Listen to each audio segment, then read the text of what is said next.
Assalamualaikum warahmatullahi wabarakatuh. Waalaikumsalam warahmatullahi wabarakatuh. Istiqomah meraih syafaat. Luna Sidoarjo. Pertanyaannya ini ada dua Jamal. Pertama, apa yang menjadi komitmen Ahmad Tumbuk bisa bergabung bersama Majelis Sholawat at-Taufik ini? Kemudian yang kedua, motivasi apa yang membuatnya bisa menjadi aktor sholawat, bahkan bisa menciptakan lirik-lirik viral baru-baru ini? Silakan ya Ahmad. Gimana pertanyaannya? Yang pertama, apa yang menjadi komitmen Ahmad Tumbuk bisa bergabung bersama Majelis at-Taufik ini? Karena satu komitmen pertama mungkin dari hati ya, dari hati dalam tahapan-tahapan hijrah, mana saya sendiri memang sudah saya sampaikan dari awal, dari pengamen jalanan terus ke Majelis at-Taufik. Ya pertama awalnya ya memang males lah, karena tidak cocok dengan majelis ya, karena tidak cocok memang dengan basic saya yang memang hura-hura di jalan gitu, tidak cocok. Tapi bismillahirrahmanirrahim, semuanya dalam tahapan hijrah, tazkiyatun nafsi, ingin berbenah diri, itu aja yang membuat tetap sampai sekarang. Karena memang background yang berbeda ya, dari anak jalanan jalanan kemudian menjadi pengamen selawat gitu ya. Semuanya tahap-tahap hijrah aja. Kemudian yang kedua ini Cak, motivasi apa yang membuatnya, maksudnya ke Cak Ahmad Tumbuk ya, bisa menjadi aktor sholawat, bahkan bisa menciptakan lirik-lirik viral baru-baru ini ya, Ibrahim itu mungkin ya. Iya. Iya Cak Ahmad, silakan. Karena satu jujur, saya itu ketika melihat majelis sholawat yang lain yang begitu wow, ya, memang jujur memang dalam hati ini saya sempat menyampaikan sama Buya Khairon, Gus, saya pingin majelis kita seperti itu.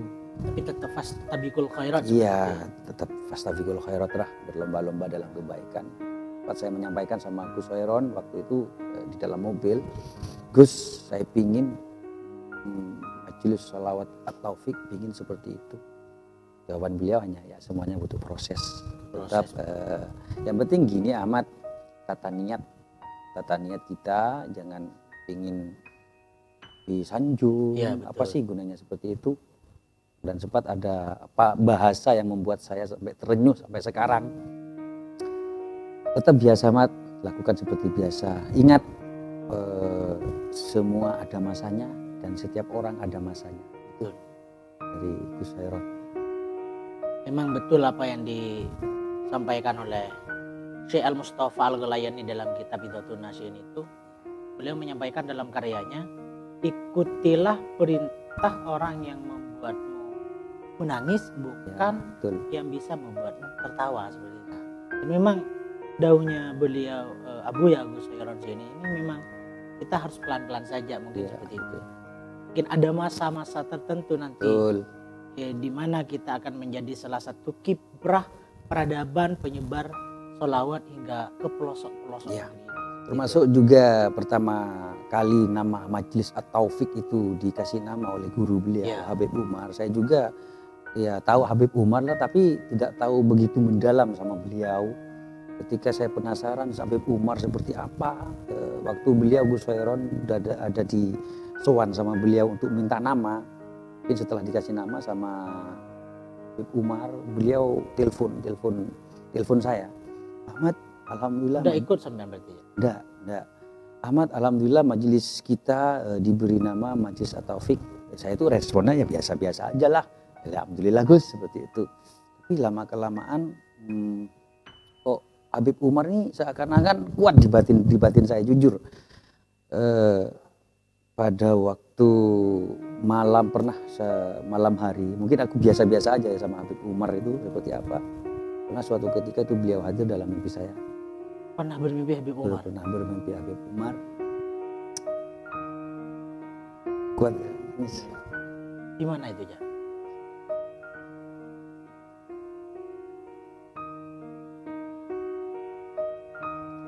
Saya bermimpi Habib Umar, beliau memandang saya dan tersenyum.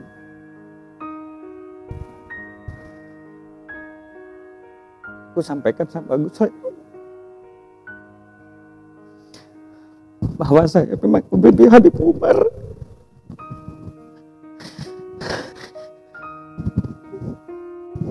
Jadi beliau memang benar-benar hadir ya. Ya. Termasuk ketika saya itu mempunyai masalah apapun, saya pasti menyampaikan, Beb, tolong saya, Beb, seperti itu. Dalam dunia nyata ya. Dalam dunia nyata saya sempat bisikan di akal pikiran, Beb, tolong saya, Beb. Saya lagi ada masalah sekarang. Seperti itu. Beb, tolong saya, Beb. Ibu sekarang lagi sakit. Sempat saya seperti itu. Dan mungkin ya terserah teman-teman multimedia saya menangis lebay atau alay, terserah. Tapi saya juga menyampaikan pada Gus Heron, Gus, saya mimpi Habib Umar. Saya mimpi Habib Umar. Sempat mungkin beliau ngetes saya. Ini mat Habib Umar. Ini mat Habib Umar. Dan seketika itu pula saya melihat doa beliau langsung. Pada waktu itu juga aku nangis di dalam mobil. Aku pegang. Nangis sudah jadi-jadinya. Gus Heron juga heran loh, kenapa nih Ahmad seperti itu. Terus beliau menyampaikan lewat WA, Ahmad, kamu nyambung sama Habib Umar. Alhamdulillah Gus, doanya seperti itu. Dan setiap kali saya membuat syair pasti tawasul sama beliau. Ada juga arahan dari beliau seperti itu. Gus, sempat saya menanyakan sama Gus Heron, kenapa Gus? Saya itu bukan santri beliau, tapi beliau itu begitu kuat di hati saya.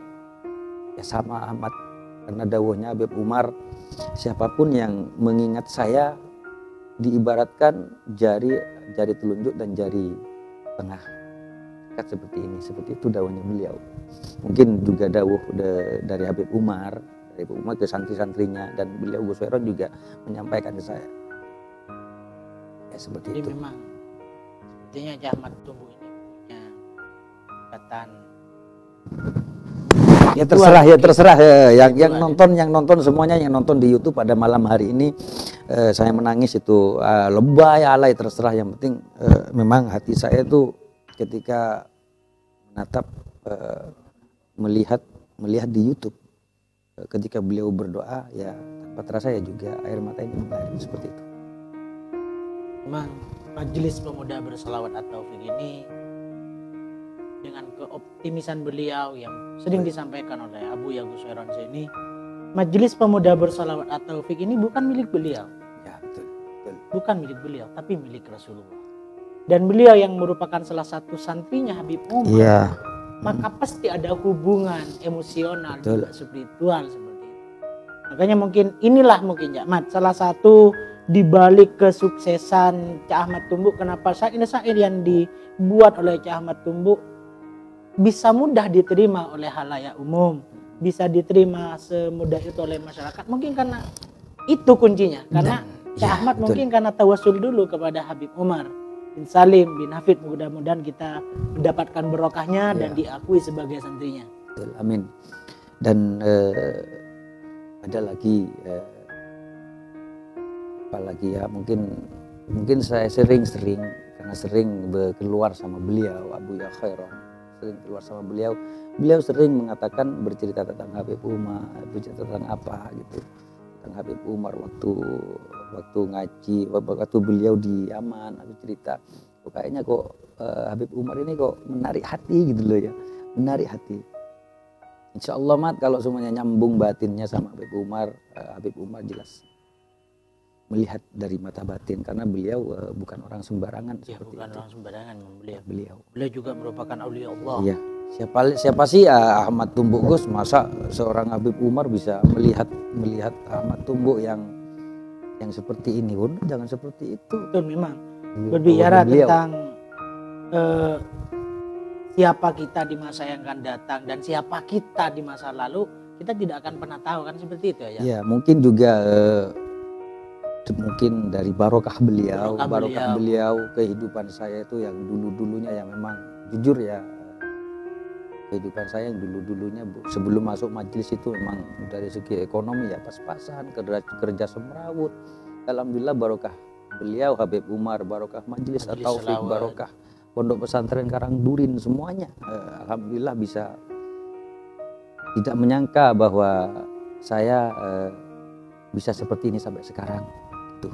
Kita bersyukur, sabar, Ya, mungkin seperti itu. Inilah mungkin hikmah di balik perjuangan Cah Ahmad dulu di masa dulu, di mana Cah Ahmad dulu hanya sebagai seorang pengamen jalanan dari bus satu ke bus yang lain, dari kabupaten satu kabupaten yang lain. Yang penting ya, yang penting intinya ada motivasi diri, yang penting dari hati, dari kolbu, motivasi diri untuk merubah dari apa yang ada kemauan berubah, insya Allah pasti ada. Iya Cak Ahmad, saya pernah ingat daunya beliau Abu Yagus Soiron Zaini, apapun yang disampaikan oleh kita melalui hati akan mudah diterima oleh pemilik hati yang lain. Ya. Mungkin karena keikhlasan Cak Ahmad tumbuh apalagi dalam pembuatan syair, tawasul dulu, inilah kunci sukses. Jadi untuk teman-teman yang ada di rumah, ini bukan rekayasa. Kita tidak pernah membuat rekayasa di ruangan ini, di program At-Taufik Room ini murni. Ini bukan rekayasa, ini adalah perjalanan hidup seorang Cak Ahmad tumbuh. Makanya kita tim kreatif kenapa memberikan tema pada malam hari ini dengan sang penakluk. Itulah di balik layar seorang Ahmad tumbuh dengan perjuangannya yang gigih, sabar, dan terus ikhlas mengabdikan diri untuk membahagiakan Nabi Muhammad Sallallahu Alaihi Wasallam. Ya, dan juga yang menonton pada malam hari ini, yang awalnya ya, ini pesan juga untuk semua yang menonton pada malam hari ini. Yang awalnya Ahmad tumbuh itu tidak percaya sama barokah, tapi setelah berada di majelis seperti ini, insya Allah barokah itu memang ada tapi tidak nampak seperti itu. Barokah itu memang barokah itu ada tapi